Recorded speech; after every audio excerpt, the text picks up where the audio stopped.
voina chuan guitar lesson thar kan zir ho lenga voina kan zir ho le tur chu Dintluanga Tochhawng in min hruai la ka zuyang che ti hlarun sakha gitara Perhdan kan zirang helai standard a chuan A in ron la a ke po hi second fret a karon vuanga ol samjok nan G kan la nga sanga C anyama di minor a minor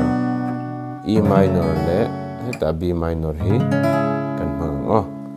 chuan ti kan strum down down up down up down down down up ti le down down down up kan man pol leng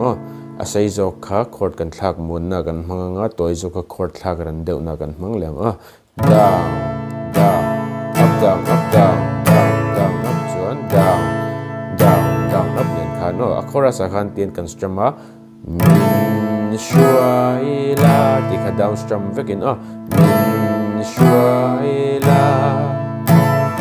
ka zuyang che min tirna ka kala kanun nahin nang matan chau kahlan to se olal isu dikhan kan strum lanin karon play min lenga uluk devin lo ngai thlale don ne